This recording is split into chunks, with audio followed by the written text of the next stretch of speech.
+2 second year political science रे भारतर संघीय व्यवस्था ये चैप्टर रे थिबा 3 मार्क क्वेश्चन आज आम डिस्कस करबा 3 मार्क विशिष्ट क्वेश्चन। प्रथम क्वेश्चन आसुची ऐकिक राष्ट्र बा ऐकिक राष्ट्र वैशिष्ट्य। आम क्या कहबा ऐकिक राष्ट्र जो राष्ट्र रे समस्त शासन क्षमता गोटे केंद्र सरकार हस्त में अर्पण कर जाए। समस्त शासन क्षमता गोटे केंद्र सरकार हस्त में अर्पण कर जाए ताकू आम ऐकिक राष्ट्र कहवा। क्षमतार केंद्रीकरण एक राष्ट्र एक सरकार शक्तिशाली केंद्र सरकार समग्र देश एक प्रकार आईन एकक नागरिकता आदि ऐकिक राष्ट्र वैशिष्ट्य। इंग्लैंड फ्रांस जापान चीन आदि ऐकिक राष्ट्र उदाहरण। इंग्लैंड फ्रांस जापान चीन एगुड़िक हूँ ऐकिक राष्ट्र उदाहरण। एठारे आंचलिक सरकार थिले मध्य केंद्र सरकार निर्देश अनुଯାयी परिचालित होता है। यह क्षुद्र क्षुद्र राष्ट्र पर उपयुक्त शासन व्यवस्था। नेक्स्ट आसूची संघीय राष्ट्र। संघीय राष्ट्र आम क्या कहवा जो राष्ट्र एक लिखित संविधान द्वारा केंद्र और राज्य सरकार मध्य शासन क्षमता को बंटन करा जाई ताकू एक स्वाधीन और निरपेक्ष न्यायालय द्वारा सुरक्षित करा जाई थाए ताकू संघीय राष्ट्र कहा जाए।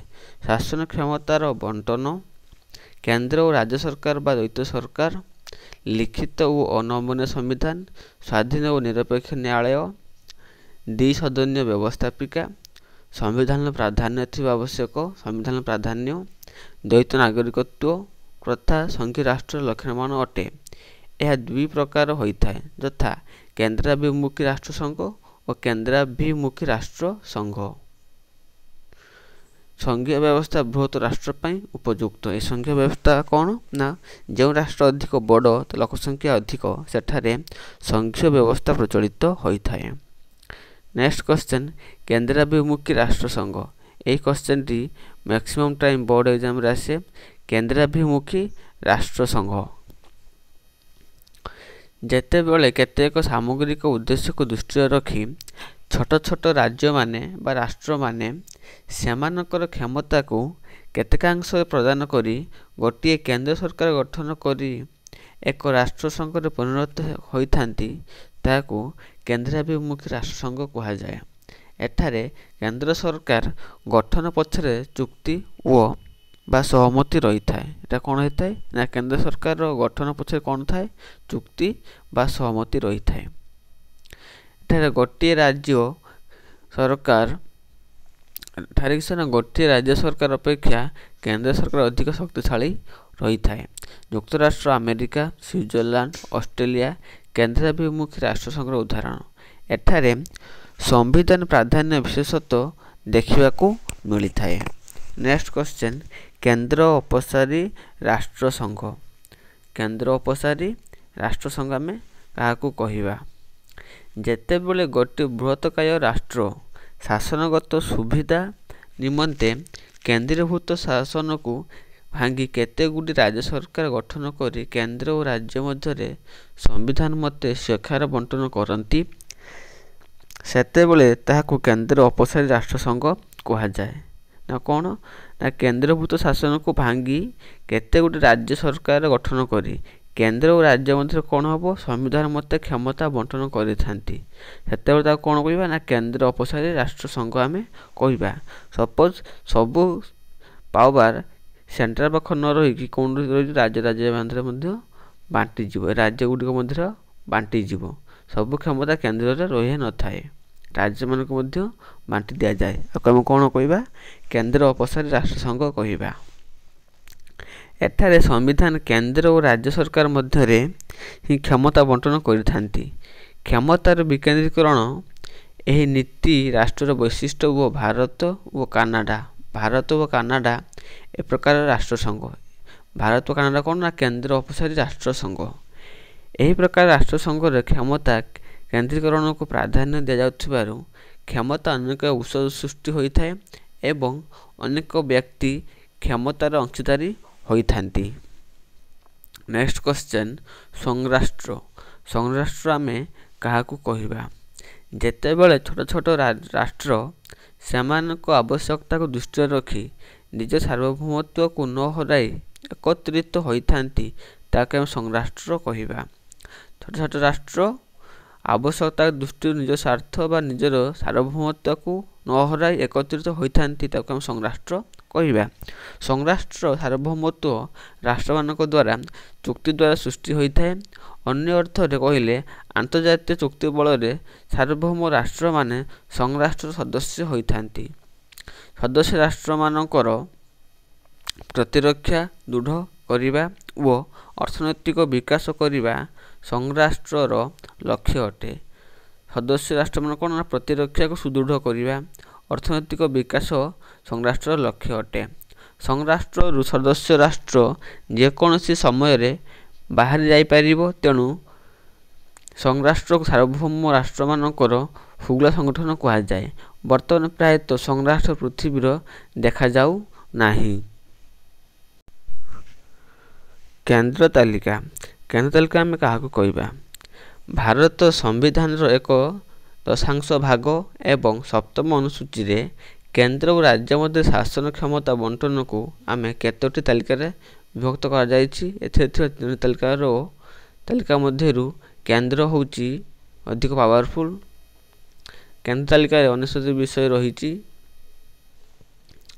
एही विषय केतोटी ना 69 विषय रहिछि केंद्र तालिका रे एही विषय ऊपर केंद्र सरकार अर्थात संसद आईन प्रणयन करिथाय एथिरे थिबा गुरुत्वपूर्ण विषय गुटिक हेला प्रतिरक्षा रेलवाई डाक तार विभाग परमाणु शक्ति वैदेशिक व्यापार कूटनीति प्रतिनिधि जहाज परिचालना विमान चलाचल मुद्रा प्रचलन दूरदर्शन आकाशवाणी बैंक गठन व नियंत्रण जल संपद जनगण रिजर्व बैंक इत्यादि होची केंद्र तालिका ए केंद्र तालिका रे केवल संसद आईन प्रणीत करिथाय नेक्स्ट क्वेश्चन राज्य तालिका भारत संविधान सप्तम अनुसूची रे वर्णित तीनोटी तालिका मध्यरु राज्य तालिका होची अन्यतम एमिति पॉइंट देखि लिखिबे एथिरे किछि 61 विषय केतोटी विषय एथिरे अछि 61 विषय एही विषय ऊपर राज्य सरकार अर्थात विधानमंडल आईन प्रणयन करिथांती मात्र केतेक स्वतंत्र परिस्थिति रे यथा जरुरीकालीन परिस्थिति घोषणा समय रे राज्यसभार अनुरोध क्रमे दुई बा ततोधिक राज्यर विधान मंडलर अनुरोध क्रमे अंतर्जातीय चुक्तिर कार्यरत पाई संसद कोन करिथाय ना राज्य तालिका विषय रे आईन प्रणयन करिथाय जदि 2/3 विधानमंडलर अनुरोध करिवे अंतर्जातीय चुक्तिटा कोन करिवे ना संसद राज्य तालिका रे थिबा विषय गुटिक ऊपर आईन प्रणयन करिथांती एही तालिका अंतर्भुक्त केतेक विषय हेला पुलिस जेल जनस्वास्थ्य परिमल कृषि पशुपालन जलसेचन जंगल मत्स्य भूराजस्व विद्युत एवं मोटर गाड़ी राज्य परिवहन इत्यादि एगुटिक होची राज्य तालिका विषय रे जदि कोनोसी आंतर्जातिक चुक्ति जदि करिवा दरकार थाए त विधानमंडल कोन करिवो ना अनुरोध क्रमे संसद राज्य तालिकाभुक्त विषय ऊपर आईन प्रणयन करिथाए तापर नेक्स्ट आसुची युग्म तालिका बा मिलित तालिका भारत संविधान सप्तम अनुसूची रे वर्णित तीनोटी तालिका मध्य युग्म तालिका बा मिलित तालिका होची अन्यतम एही तालिका रे 52टी विषय रहिछि केंद्र रे अछि 69 राज्य रे अछि 61 युग्म तालिका रे केते अछि ना 52 एउटी रखितिबे तीनोटी गोटिए क्वेश्चन निहाती बोर्ड एग्जाम रे आसीबो एही विषय रे उभय केंद्र और राज्य सरकार आईन प्रणयन करि परिबे अर्थात संसद एवं विधानमंडल युग्म तालिकाभुक्त विषय रे आईन प्रणयन करिथांती नेक्स्ट जदि तालिकाभुक्त विषय उपरे जदि युग्म तालिकाभुक्त विषय आईन प्रणयन को नहीं केंद्र राज्य मध्य विवाद सृष्टि हुए तेबे संसद आईन बा केंद्र आईन बलवत्तर रही थाए ଯଦି ସେଣ୍ଟ୍ରାଲ ଆଉ ଷ୍ଟେଟ୍ ମଧ୍ୟରେ ଯଦି କୌଣସି ବାଧାବିଘ୍ନ ଆସେ ତାହେଲେ ସେଣ୍ଟ୍ରାଲଟା କାର୍ଯ୍ୟଟା ହେଉଛି ବଳବତ୍ତର ରହିବ, କାହିଁକିନା ସେ ଅଧିକ ପାୱାରଫୁଲ୍ ଅଛି। ଏହି ତାଲିକାଭୁକ୍ତ ବିଷୟମାନ ହେଲା ବିବାଦ ଓ ଛାଡ଼ପତ୍ର, ଶିକ୍ଷା ପରିବାର ନିୟନ୍ତ୍ରଣ, ସାମାଜିକ ନିରାପତ୍ତା, ଶ୍ରମିକ ସଂଗଠନ, ଶ୍ରମ ମଙ୍ଗଳ, କଳକାରଖାନା, ବ୍ୟବସାୟ, କର୍ମସଂସ୍ଥାନ, ବନ୍ୟଜନ୍ତୁ ସୁରକ୍ଷା, ବନ୍ୟଜନ୍ତୁ ସୁରକ୍ଷାଟା ହେବ, ପୁସ୍ତକ ଓ ଛାପା କାରଖାନା, ଜନ୍ମ ମୃତ୍ୟୁ ହିସାବ ଇତ୍ୟାଦି ହେଉଛି ଯୁଗ୍ମ ତାଲିକାଭୁକ୍ତ ବିଷୟ। ନେକ୍ସଟ ଆସୁଛି ଭାରତ ରାଜ୍ୟମାନଙ୍କର ଏକ ସମ୍ମିଳନ ବୁଝାଅ। ଭାରତ ରାଜ୍ୟମାନଙ୍କର ଏକ ସମ୍ମିଳନ ବୁଝାଅ। ଭାରତ ସମ୍ବିଧାନ ପ୍ରଥମ ଧାରାରେ ଭାରତକୁ ରାଜ୍ୟମାନଙ୍କର ଏକ ସମ୍ମିଳନ ଭାବେ ବର୍ଣ୍ଣନା କରାଯାଇଛି। ଯଦିଓ ଭାରତ ସମ୍ବିଧାନକୁ ସଂଘୀୟ ଢାଞ୍ଚାରେ ପ୍ରସ୍ତୁତ କରାଯାଇଛି, ତଥାପି ଭାରତ ସମ୍ବିଧାନରେ ଭାରତକୁ ଏକ ରାଷ୍ଟ୍ରସଂଘ ଭାବେ ଘୋଷଣା କରାଯାଇ ନାହିଁ। ବିଭିନ୍ନ ଭାଷା, ଧର୍ମ, ସମ୍ପ୍ରଦାୟ, ଆଞ୍ଚଳିକ ବୈଷମ୍ୟକୁ ନେଇ ଗଠିତ ରାଷ୍ଟ୍ରର ବା ରାଷ୍ଟ୍ରସଂଘର ବିଭିନ୍ନ ମଧ୍ୟରେ ଏକତା ପ୍ରତିଷ୍ଠା କରିବା ବା ଭାରତର ଜାତୀୟ ସଂହତିକୁ ସୁରକ୍ଷା କରିବା ପାଇଁ ସମ୍ବିଧାନ ପ୍ରଥମ ଧାରାରେ ଏହାକୁ ରାଜ୍ୟମାନଙ୍କର ସମ୍ମିଳନ ଭାବେ ଘୋଷଣା କରାଯାଇଛି। ତେଣୁ ଭାରତ ସମ୍ବିଧାନ ସମ୍ପୂର୍ଣ୍ଣ ସଂଘୀୟ କିମ୍ବା ସମ୍ପୂର୍ଣ୍ଣ ଐକିକ ନୁହେଁ, ବରଂ ଏହା ଆକୃତିରେ ସଂଘୀୟ କିନ୍ତୁ କାର୍ଯ୍ୟତଃ ଐକିକ। ନେକ୍ସଟ କ୍ୱେଶ୍ଚନ ନମ୍ବର 10, ସଂରାଷ୍ଟ୍ର ଏକ ହୁଗୁଳ ରାଷ୍ଟ୍ରସଂଘ ବୁଝାଅ। ସଂରାଷ୍ଟ୍ର ଏକ ହୁଗୁଳ ସଂଗଠନ ବା ରାଷ୍ଟ୍ରସଂଘ ବୁଝାଅ।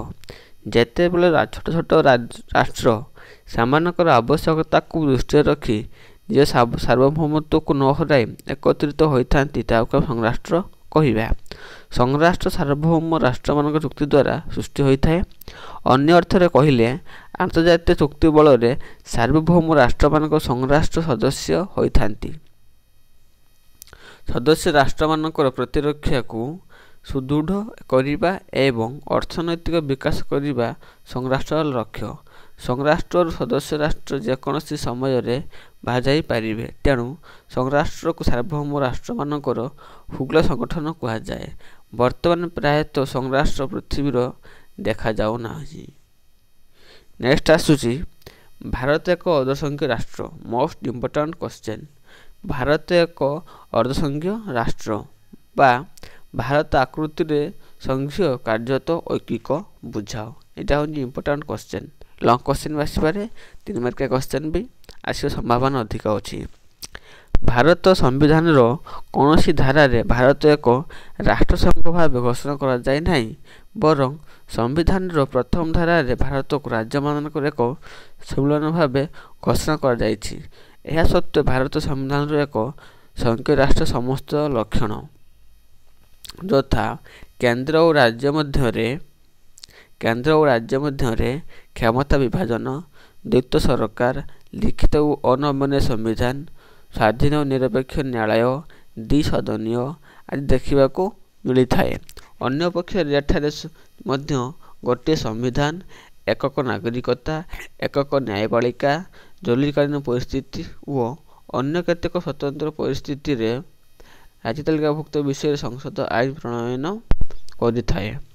ସର୍ବଭାରତୀୟ ଚାକିରି ବ୍ୟବସ୍ଥା, ରାଜ୍ୟପାଳ କେନ୍ଦ୍ରର ପ୍ରତିନିଧି, ରାଷ୍ଟ୍ରପତି ଶାସନ ଆଦି ଐକିକ ଲକ୍ଷଣ ଦେଖିବାକୁ ମିଳିଥାଏ। ତେଣୁ ବିଶିଷ୍ଟ ସମ୍ବିଧାନବିତ୍ କେସି ହୋୟାରଙ୍କ ମତରେ ଭାରତକୁ ଏକ ଅର୍ଦ୍ଧ ରାଷ୍ଟ୍ରସଂଘ ବୋଲି କହିଛନ୍ତି। ସେହିପରି ଭାରତ ହେଉଛି ଏକ ଆକୃତିରେ କ'ଣ ନା ସଂଘୀୟ କାର୍ଯ୍ୟତଃ ଐକିକ। ବୁଝିହେଲା। ନେକ୍ସଟ କ୍ୱେଶ୍ଚନ ଆସୁଛି ଐକିକ ରାଷ୍ଟ୍ର ଓ ସଂଘୀୟ ରାଷ୍ଟ୍ର ମଧ୍ୟରେ କି ପାର୍ଥକ୍ୟ ଅଛି। ଐକିକ ରାଷ୍ଟ୍ର ଓ ସଂଘୀୟ ରାଷ୍ଟ୍ର ମଧ୍ୟରେ କି ପାର୍ଥକ୍ୟ ରହିଛି। ପ୍ରଥମ ପାର୍ଥକ୍ୟ କ'ଣଟା ଆସୁଛି 1 ନମ୍ବରରେ ଐକିକ ରାଷ୍ଟ୍ର କ୍ଷମତା କେନ୍ଦ୍ରୀକରଣ କରାଯାଇ ସମସ୍ତ ଶାସନ କ୍ଷମତା କେନ୍ଦ୍ର ସରକାରଙ୍କୁ ପ୍ରଦାନ କରାଯାଇଥାଏ। ତେଣୁ ସଂଘୀୟ ରାଷ୍ଟ୍ରରେ କେନ୍ଦ୍ର ଓ ରାଜ୍ୟ ମଧ୍ୟରେ ଶାସନ କ୍ଷମତାକୁ ବଣ୍ଟନ କରାଯାଇଥାଏ। ଖରେ ଆସୁଛି କ'ଣ ନା ଐକିକ ରାଷ୍ଟ୍ରରେ ଗୋଟିଏ କେବଳ କେନ୍ଦ୍ର ସରକାର ଥାଏ, ମାତ୍ର ସଂଘୀୟ ରାଷ୍ଟ୍ରରେ କ'ଣ ନା ଉଭୟ କେନ୍ଦ୍ର ଓ ରାଜ୍ୟ ସରକାର ରହିଥାନ୍ତି। ନେକ୍ସଟ आसुची ऐच्छिक राष्ट्र संविधान लिखित किंतु अलिखित होई पारे मात्र संघीय राष्ट्र संविधान होची लिखित हेबा आवश्यक। नेक्स्ट पॉइंट ऐच्छिक राष्ट्र संविधान प्रायतः नमनीय होइथिला बेले संघीय राष्ट्र संविधान अनमनीय। नेक्स्ट क्वेश्चन ऐच्छिक राष्ट्र एकक नागरिकता तथा ऐच्छिक राष्ट्र कौन ना एकक नागरिकता प्रथा प्रचलित होउथिला बेले संघीय राष्ट्र द्वैत नागरिकत्व प्रथा प्रचलित। नेक्स्ट आसुची ऐच्छिक राष्ट्र क्षुद्र राष्ट्र पई उपयुक्त मात्र संघीय राष्ट्र बृहत राष्ट्र पई उपयुक्त। क्वेश्चन नंबर 13 राष्ट्रसंघ और संघराष्ट्र मध्य पार्थक्य। राष्ट्रसंघ और संघराष्ट्र मध्य पार्थक्य प्रथम पॉइंट आसुची राष्ट्रसंघर एक लिखित संविधान द्वारा केंद्र और राज्य मध्य क्षमता बंटन होइथिला बेले संघराष्ट्र हेउची राष्ट्र मानकर एक हुगुड़ा संगठन। नेक्स्ट पॉइंट आसुची राष्ट्रसंघ संविधान सृष्टि होइथिला बेले संघराष्ट्र अंतर्जातीय राजीनामा द्वारा सृष्टि। नेक्स्ट आसुची राष्ट्रसंघ स्थायी तेणु यार सार्वभौमत्व रही मात्र संघराष्ट्र अस्थायी यार निज सार्वभौमत्व नाही किंतु यह सार्वभौमत्व राष्ट्र मानकर समाहार। नेक्स्ट पॉइंट राष्ट्रसंघर राष्ट्र बा राज्य मानकर अंतर्जातीय मर्यादा नाही किंतु संघराष्ट्र सदस्य मानकर अंतर्जातीय मर्यादा रही। नेक्स्ट आसुची राष्ट्रसंघ नागरिकता अच्छी राष्ट्रसंघ कौन अच्छी नागरिकता अच्छी मात्र संघराष्ट्र नागरिकता नथांती। नेक्स्ट पॉइंट आसुची राष्ट्रसंघ संघराष्ट्र को रूपांतरित हो पारिबो नाही मात्र संघराष्ट्र राष्ट्रसंघ को रूपांतरित हो पारिबो मात्र कौन ना संघराष्ट्रटा राष्ट्रसंघ को रूपांतरित हो पारिबो। नेक्स्ट क्वेश्चन आसुची केंद्राभिमुखी राष्ट्रसंघ और केंद्र अपसारी राष्ट्रसंघ मध्य पार्थक्य। केंद्राभिमुखी राष्ट्रसंघ और केंद्र अपसारी राष्ट्रसंघ मध्य पार्थक्य कौन पार्थक्य रही। राष्ट्रसंघ बा संघीय राष्ट्रर गठन प्रणाली को नहीं यह दुईटी श्रेणी रे विभक्त करा जाय थाए यथा केंद्राभिमुखी राष्ट्रसंघ और केंद्र अपसारी राष्ट्रसंघ। तेणु उभय मध्य निम्नलिखित पार्थक्य मान परिलक्षित होइछि। प्रथम कौन रही ना जेतेबेले केतेक छोट छोट राष्ट्र सेमानकर सामग्रिक उद्देश्य को दृष्टि रखी सेमानकर क्षमता को केतेकांश प्रदान कर एक केंद्र सरकार गठन करथांती एवं एक राष्ट्र संघ रे परिणत होइथांती ताको केंद्राभिमुखी राष्ट्रसंघ कहा जाए। नेक्स्ट पॉइंट आसुची कौन ना सेहीपरि जेतेबेले गोटे बृहत्काय राष्ट्र शासनगत सुविधा पाई केंद्रभूति शासन व्यवस्था को भांगी केतेक राज्य गठन कर एक लिखित संविधान द्वारा केंद्र और राज्य मध्य शासन क्षमता को बंटन करी एक राष्ट्रसंघ परिणत होइथांती ताको केंद्र अपसारी राष्ट्रसंघ कहा जाए। नेक्स्ट पॉइंट आसुची केंद्रमुखी राष्ट्रसंघ रे केंद्र सरकार अधिक क्षमताशाली होइथिला बेले केंद्र अपसारी राष्ट्रसंघ रे राज्य माने क्षमताशाली होई थांती। नेक्स्ट पॉइंट आसुची केंद्राभिमुखी राष्ट्रसंघ रे राज्य सरकार मध्य राजीनामा द्वारा केंद्र सरकार गठित होइथाए मात्र केंद्र अपसारी राष्ट्रसंघ रे केंद्र सरकार द्वारा राज्य सरकार मान सृष्टि होइथाए। नेक्स्ट पॉइंट आसुची केंद्राभिमुखी राष्ट्रसंघ रे द्वैत नागरिकता निश्चित प्रचलित मात्र केंद्र अपसारी राष्ट्र रे केतेक राष्ट्रर एकक नागरिकता प्रचलित। नेक्स्ट पॉइंट आसुची युक्तराष्ट्र अमेरिका स्विट्जरलैंड और ऑस्ट्रेलिया केंद्राभिमुखी राष्ट्रसंघ मात्र भारत और कनाडा केंद्र अपसारी राष्ट्र संघ। नेक्स्ट क्वेश्चन केंद्र तालिका और राज्य तालिका मध्य पार्थक्य। केंद्र तालिका और राज्य तालिका मध्य पार्थक्य भारत संविधान सप्तम अनुसूची रे तीनोटी तालिका रही अछि सेगुटिक होला केंद्र तालिका राज्य तालिका युग्म तालिका। केंद्र तालिका और राज्य तालिका मध्य थिबा मौलिक पार्थक्य है प्रथम पॉइंट आसुची केंद्र तालिका रे गुरुत्वपूर्ण 69 विषय अच्छी मात्र राज्य तालिका रे 61 विषय अच्छी। କେନ୍ଦ୍ର ତାଲିକାଭୁକ୍ତ ବିଷୟରେ କେନ୍ଦ୍ର ସରକାର ବା ସଂସଦ ଆଇନ ପ୍ରଣୟନ କରୁଥିବା ବେଳେ ରାଜ୍ୟ ତାଲିକାଭୁକ୍ତ ବିଷୟରେ ରାଜ୍ୟ ବିଧାନମଣ୍ଡଳ ଆଇନ ପ୍ରଣୟନ କରିଥାଏ। ନେକ୍ସଟ ପଏଣ୍ଟ ଆସୁଛି କୌଣସି ପରିସ୍ଥିତିରେ ରାଜ୍ୟ ବିଧାନମଣ୍ଡଳ କେନ୍ଦ୍ର ତାଲିକାଭୁକ୍ତ ବିଷୟରେ ଆଇନ ପ୍ରଣୟନ କରିପାରିବ ନାହିଁ। ମାତ୍ର କେତେକ ସ୍ୱତନ୍ତ୍ର ପରିସ୍ଥିତିରେ ସଂସଦ ରାଜ୍ୟ ତାଲିକାଭୁକ୍ତ ବିଷୟରେ ଆଇନ ପ୍ରଣୟନ କରିଥାଏ। ଏହା ଥିଲା ଆପଣଙ୍କର ଭାରତର ସଂଘୀୟ ବ୍ୟବସ୍ଥାର ଇମ୍ପୋର୍ଟାଣ୍ଟ 3 ମାର୍କିଆ କ୍ୱେଶ୍ଚନ୍ ଯାହା ମୁଁ ଡିସ୍କସ୍ କରିସାରିଛି। ଏଗୁଡ଼ିକ ଭଲ ଭାବରେ ନୋଟ୍ କରନ୍ତୁ ଏବଂ ମନେ ରଖନ୍ତୁ ଯାହାକି ଆପଣଙ୍କ ବୋର୍ଡ଼ ଏକ୍ଜାମ୍ ପାଇଁ ଇମ୍ପୋର୍ଟାଣ୍ଟ। ତେଣୁ ଏହିପରି ଭିଡ଼ିଓ ପାଇବା ପାଇଁ ଚ୍ୟାନେଲକୁ ଲାଇକ୍ ସେୟାର ଏବଂ ସବସ୍କ୍ରାଇବ୍ କରନ୍ତୁ। ସବସ୍କ୍ରାଇବ୍ କରିବା ଫଳରେ ମୁଁ ଯେଉଁ ଭିଡ଼ିଓ ଅପଲୋଡ଼ କରିବି ଆପଣମାନେ ପ୍ରଥମେ ନୋଟିଫିକେସନ୍ ପାଇପାରିବେ। ତେଣୁ ଚ୍ୟାନେଲକୁ ସବସ୍କ୍ରାଇବ୍ କରନ୍ତୁ।